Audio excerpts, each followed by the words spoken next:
안녕하세요. 박민수 원장입니다. 오늘은 당뇨약 끊는 내 몸 정리 방법에 대해서 말씀드리려고 하는데요. 첫 번째 시간, 인슐린 창고를 정리하라. 그런 말씀을 드리려고 합니다. 당뇨약을 처음 드실 때, 그리고 혈압약을 처음 드실 때 저한테 이제 많은 환자분들이 물어보죠. 원장님, 지금은 이제 당뇨약이나 혈압약을 먹지만 나중에 끊을 수 있냐고. 당연히 끊을 수 있죠. 왜냐하면 명확한 원인이 있고 그것을 교정하면 끊을 수 있습니다. 하지만 대부분의 사람들이 그 원인을 잘 교정하지 못하기 때문에 평생 이제 약을 먹어야 되는 건데, 과연 당뇨약을 끊을 수 있을까요? 제가 살펴본 바에 의하면, 저희 병원에서 진료한 환자들에 의하면 10에서 20% 정도는 당뇨약을 끊기도 합니다. 어떤 사람들일까요? 아직까지 인슐린 기능이 남아있는 사람이죠. 당뇨를 굉장히 오래 알아가지고 몇십 년 알아서 인슐린 기능이 거의 남아있지 않다면 사실 당뇨를 끊는 게 굉장히 힘들어요. 그렇지만 명확하게 당뇨가 생기는 원인이 있고, 가령 예를 들면 굉장히 고도 비만이거나 식습관이 굉장히 좋지 않거나 운동을 거의 하지 않았던 사람들, 그런 원인이 명확하게 있고 본인이 끊으려는 의지를 가지고 제대로 된 방법을 하면 10에서 20% 정도 끊을 수 있고요. 물론 이제 제가 말씀드리는 것을 잘 따라서 완벽하게 실천한다면 대부분의 분들도 끊을 수 있겠죠. 그래서 저는 끊을 수 있다는 희망을 줍니다만, 현실을 직시해야 되죠. 원인을 명확히 알고 본인이 잘 교정했을 때 그것이 해결이 되는 것입니다.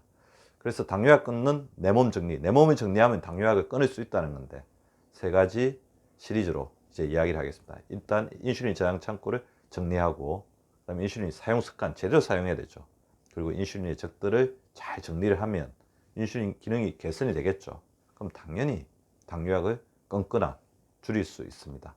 그러려면 먼저 우리가 지피지기면 백전백승이라고 하는 것처럼 당뇨가 어떤 병인지를 알아야 되죠. 당뇨는 어떤 병입니까? 당뇨.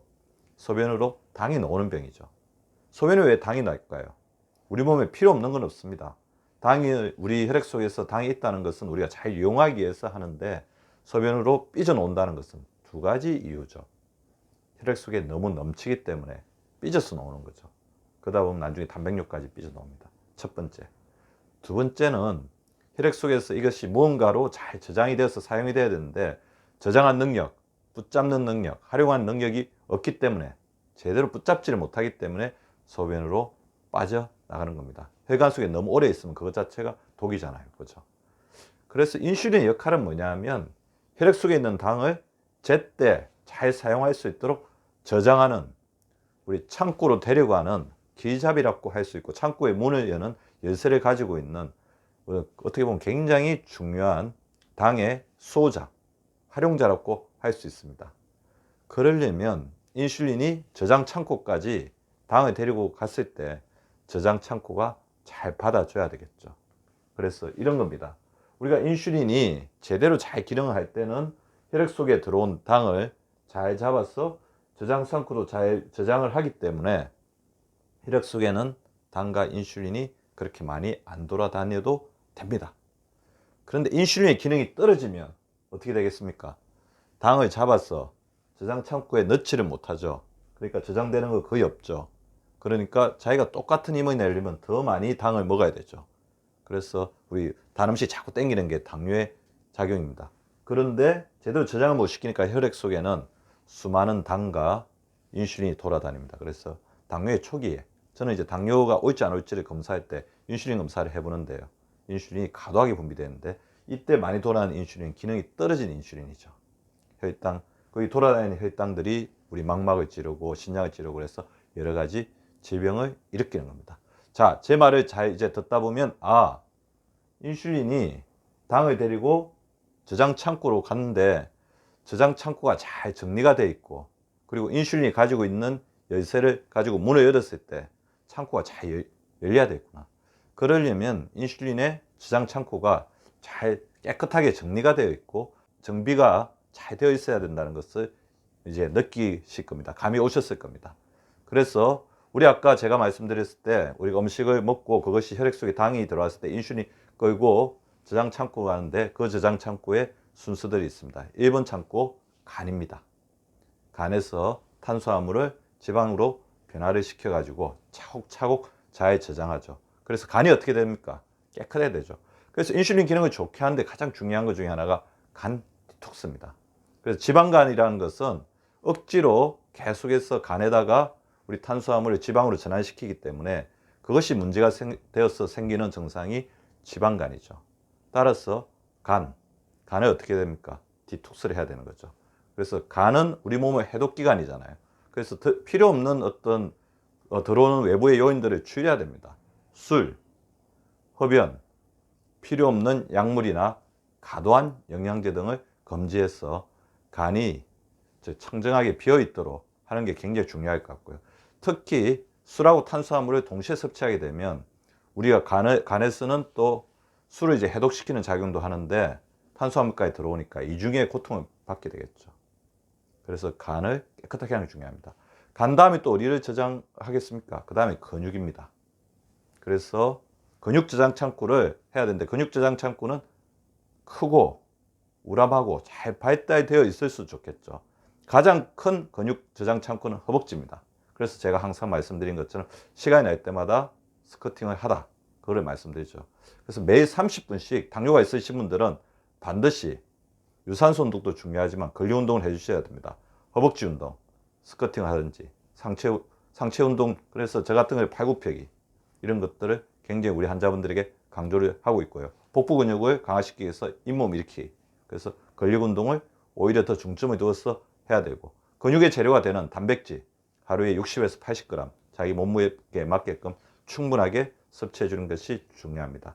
근육을 만드는데 가장 중요한 역할을 하는 호르몬이 바로 성장 호르몬이기 때문에 충분한 숙면 전략을 잘 세워서 성장 호르몬이 잘 놓을 수 있게, 깊은 잠을 잘 잘 수 있게 중요합니다. 자, 인슐린이 데려가는 게 간, 근육, 그 다음에 지방세포죠. 지방세포는 우리 인슐린에 대해서 굉장히 너그러워요. 그래서 인슐린이 웬만큼 이제 당을 데려오더라도 자기의 어떤 지방세포의 크기를 불리면서 그것을 봐드리죠. 왜냐하면 우리 몸에 쓰는 가장 중요한 것은 들어온 것을 허투루 쓰지 않는다는 거거든요. 문제는 지방세포가 늘어날 수 있는 한도보다 더 많이 먹죠. 그래서 우리나라 사람들의 비만의 원인의 90% 이상은 탄수화물 가다습치, 탄수화물 중독입니다. 그래서 이렇게 인슐린에게 굉장히 너그러운 지방세포를 잘 이렇게 유지하기 위해서는 어떻게 해야 됩니까? 적정 지방세포의 크기를 유지시켜야 됩니다. 지방세포가 필요 이상으로 커지면 그 자체가 염증이 되거든요. 요즘은 이제 복부지방이 늘어나는 것을 염증이라고 하고, 이런 것들은 우리 몸에 독으로 작용하고, 그랬을 때는 인슐린 자체도 굉장히 힘들어지는 거죠. 그래서 과도한 저체중, 과도한 과체중은 둘 다 우리 인슐린의 저장 창구로서 지방세포가 작용하지 못하게 하니까 적정한 지방세포의 크기를 유지시켜 주는 게 중요합니다. 그래서 하루에 10,000보 이상을 걷고 섬유질 섭취를 늘려서 내장 지방 사이에 낀 기름때들을 줄여 주어야 합니다. 자, 보십시오. 간, 근육, 지방세포도 나중에 더 이상 못 받겠다 그러기 때문에 어떻게 되겠습니까? 지방세포 막 염증을 만들고 여러 가지 통증 같은 거 만들어내죠. 그럼 다시 간에 갈 수밖에 없죠. 간으로 가다 보면 간에 필요 이상으로 탄수화물이 지방으로 많이 들어가면 그게 무슨 간이 되겠습니까? 지방간. 그 다음에 또 근육으로 하죠. 이때 들어가는 지방은 근육을 녹이게 되고, 이렇게 되면 우리 몸의 악순환이 점점 일어나게 되고, 이런 과정을 거치면서 인슐린은 어떻게 보면 자기가 할 수 있는 한도를 뛰어넘기 때문에 인슐린이 우왕좌왕하면서 인슐린의 기능이 떨어지는 인슐린의 아노미 상태가 오는 것입니다. 따라서 제가 말씀드린 간, 근육, 지방세포의 저장 창구를 깨끗하고 효율성 있게 잘 이렇게 유지시키는 것만이 인슐린이 믿고 우리 당을 데리고 갈 수 있도록 인슐린에게 자기의 일을 적절하게 할 수 있는 어떤 여유를 주는 지혜라고 할 수 있습니다. 마지막 당부를 하나 드리면, 검증되지 않은, 우리 당뇨약을 줄이기 위해서 검증되지 않은 요법이나 식품 등에 너무 현혹되지 마십시오. 그리고 약을 끊거나 치료를 조정하는 문제는 반드시 주치의와 상의해 주십시오.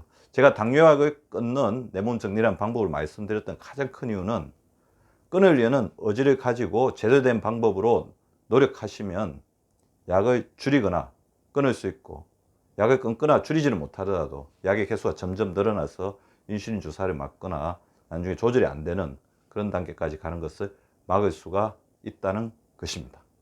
여러분이 눌러주시는 구독과 좋아요는 사랑입니다. 많이 많이 눌러주세요.